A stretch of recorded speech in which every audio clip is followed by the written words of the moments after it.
Between 1917 and 1948, Britain controlled the area of the Middle East then known as Palestine. This chapter of history was to have a profound effect on both Arabs and Jews. Yet most British people know little about it. This film is a simple outline of a very complex story.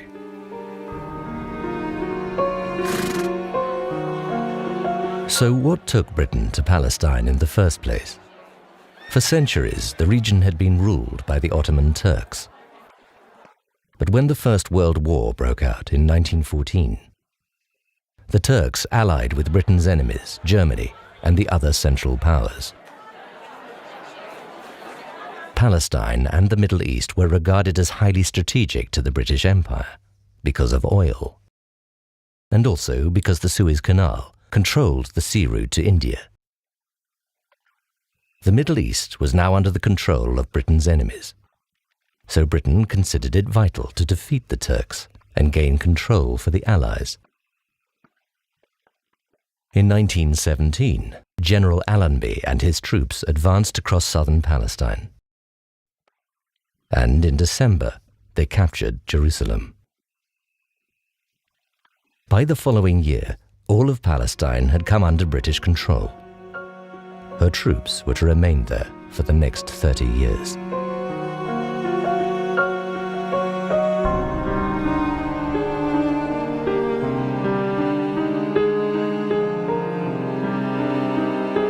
As the First World War came to an end, Britain and France issued a proclamation promising that former subjects of the Ottoman Empire would be able to determine their own futures. Briefly, freedom was in the air. However, a different reality lay behind the words. Long before the end of the war, the Allies had been planning who would control the Ottoman Empire when the Turks were defeated. These conflicting plans are often referred to as the contradictory promises. Firstly, in October 1915, Sir Henry McMahon, British High Commissioner in Egypt, had promised the Arabs in the person of Sharif Hussein of Mecca that they could have an independent Arab state after the war if they would rise up against their overlords, the Turks. Believing that they were fighting for their freedom, some Arabs joined the Allied war effort and, assisted by Lawrence of Arabia, helped the Allies drive the Turks from their lands. However, for the last 100 years, there has been controversy over how McMahon's letter to Hussein should be interpreted. Did he implicitly include Palestine in the proposed independent Arab state, or did he not? Many Arabs and senior British figures have consistently maintained that Palestine was included, while British governments since 1920 have argued that it was excluded. But meanwhile, Britain had become party to two further wartime agreements, both of which seemed to contradict the undertaking to Hussein. In 1916, the secret Sykes-Picot Agreement between Britain and France allocated what is now Syria and Lebanon to France, and what is now Jordan and Iraq to Britain, whilst proposing to keep Palestine under international control. Then, a year later, Britain made yet another undertaking concerning Palestine. In November 1917, the British Foreign Secretary Arthur Balfour wrote to Lord Rothschild, a leader of the Jewish community. His Majesty's government view with favour the establishment in Palestine of a national home for the Jewish people, it being clearly understood that nothing shall be done which may prejudice the civil and religious rights of existing non-Jewish communities in Palestine, or the rights and political status enjoyed by Jews in any other country. This promise became known as the Balfour Declaration. The idea that the Jewish people should be restored to the Holy Land, so that biblical prophecies could be fulfilled, had been promoted by some Christians since the 1600s. Then, from the 1890s, the idea of Zionism began to take hold amongst some Jews, as Theodor Herzl argued that the Jewish people needed a political homeland of their own if they were to escape the horrific anti-Semitic persecution that was rife, particularly in Russia and Central Europe. By the early 1900s, Herzl's successor, Chaim Weizmann, saw Britain as the power with the global influence to make the Zionist goal a reality.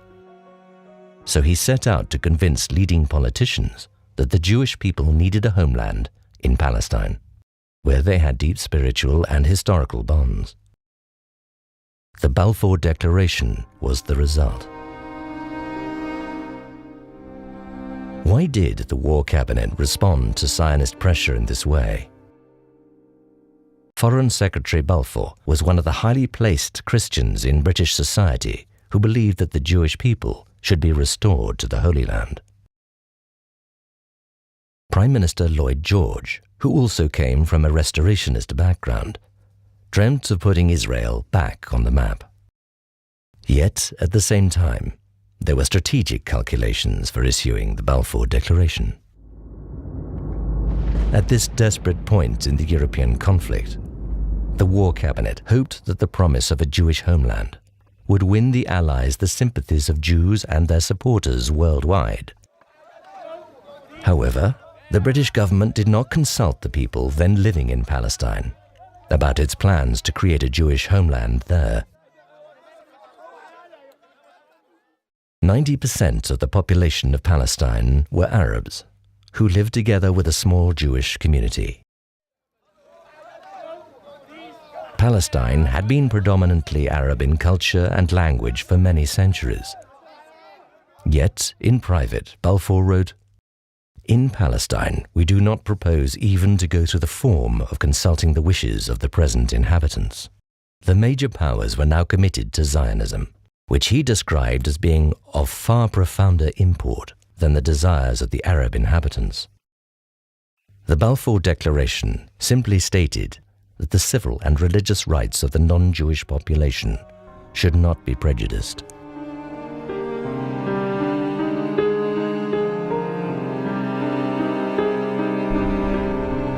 So when the war came to an end, how would all these complex undertakings work out in practice?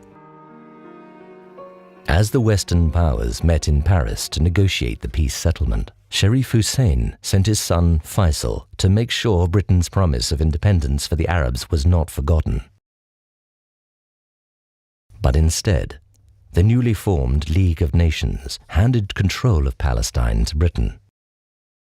Under the terms of the League of Nations' mandate for Palestine, Britain was required to implement the Balfour Declaration by supporting the creation of a Jewish national home, and at the same time, to prepare the people of Palestine for eventual self-government. The League of Nations stated that mandatory powers held a sacred trust to ensure the well-being and development of people in their care. What happened to the other areas that Sharif Hussein anticipated would gain independence? Transjordan, now Jordan, was made an autonomous emirate under Hussein's son, Abdullah. In the same way, the new kingdom of Iraq was given to his brother, Faisal. These were the rewards Hussein received for his loyalty to the British war effort, but they did not include Syria or Palestine. Angry Arab crowds soon massed in Jerusalem, denouncing the Balfour Declaration and demanding the self-determination that had been promised by Britain and France in 1918. Having made conflicting promises, Britain now had to face up to their consequences. She had created a contradiction. Just how unworkable this situation was, it took her 30 years to accept. Both communities, Jews and Arabs, believed they had been promised the land. As the Zionists swiftly began to implement their objectives, the Arabs were the first to conclude they had been deceived. Riots broke out in 1920. In 1921, there was even greater violence as Arabs attacked Jews and the British tried to regain order. After a period of relative calm, mutual suspicion between the Arab and Jewish communities flared up again in 1929 and rapidly escalated into mob violence with horrific consequences.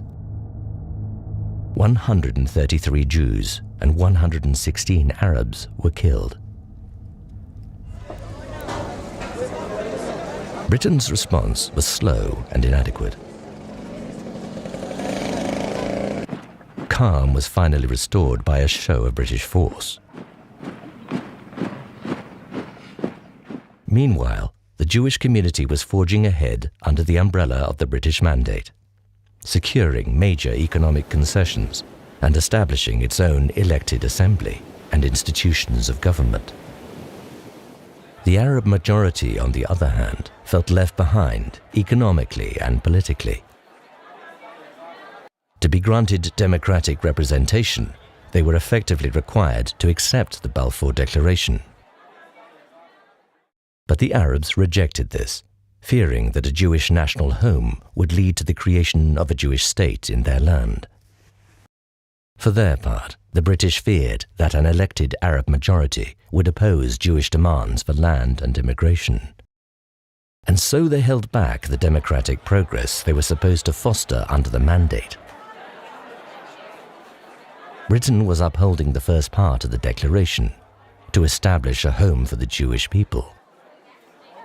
But the second undertaking in the Declaration, to protect the rights of the Arab population, proved to be hollow.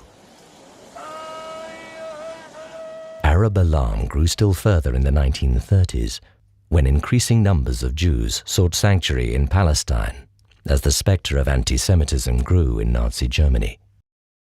As more and more land passed into Jewish hands, the sense of Arab dispossession grew. By May 1936, Palestine was in open rebellion, and it was not just Jewish communities who were being attacked, it was the British too. Increasingly losing control, the British authorities resorted to ruthless methods to put down the revolt, including hangings, house demolitions, and the use of civilians as human shields. For a period, British and Jewish men fought the Arabs jointly in a counter-insurgency force known as the Special Night Squads. By 1939, the rebellion was suppressed, leaving the Palestinian leadership weakened for years to come. To try to address the underlying deadlock between Arabs and Jews, London had responded with a succession of inquiries and commissions through the 1930s. Their dilemma was that any attempt to placate one community would provoke the anger of the other. At a loss for a solution, the Peel Commission of 1937 proposed to partition Jews and Arabs into two states. But Arab opinion, led by the vehemently anti-Zionist Grand Mufti of Jerusalem, Amin al-Husseini, denounced any idea of conceding territory to Jews as unthinkable. However, as Europe slid towards war, the British government changed course. A government white paper of 1939 abandoned partition and proposed that in 10 years Palestine would become independent, representatively governed by Arabs and Jews. Controls were now put in place over how many Jews could immigrate to Palestine and how much land could pass into Jewish hands. For the first time, Arabs were to be given a say over Jewish immigration. The reason Neville Chamberlain's government swung in favor of Arab opinion at this point was the prospect of war. London feared that in a global conflict, the Arab world might turn against Britain, whilst the support of Jews would be guaranteed in view of their persecution by the Nazis. Jewish opinion immediately condemned the white paper as an act of British betrayal and a retreat from the Balfour Declaration. There was fury that Jewish people would be restricted from finding sanctuary at their hour of greatest need. Nevertheless, Britain upheld the limits on Jewish immigration into Palestine right through the war.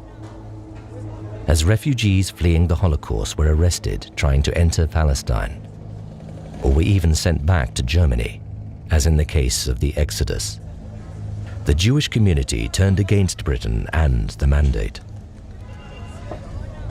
Sections of Jewish opinion became increasingly militant and violent, and Britain suffered heavy losses from terrorist atrocities. In February 1947, Foreign Secretary Ernest Bevin stated that Britain was referring responsibility for the Palestinian problem to the United Nations. By September, as the situation continued to worsen, Britain announced that she would terminate her mandate for Palestine in May 1948.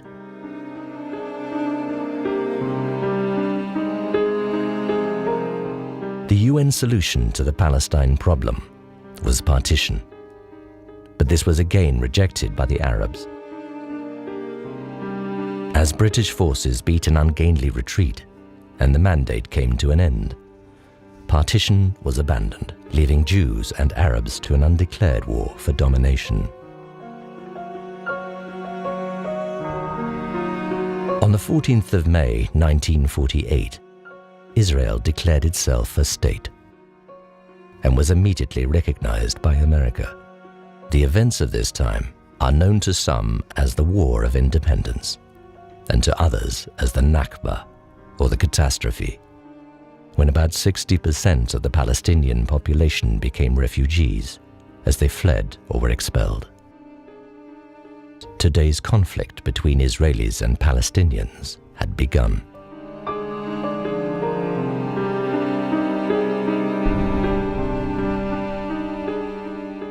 Britain's direct involvement in Palestine ended in 1948. But how should British people today respond to the story of Britain in Palestine?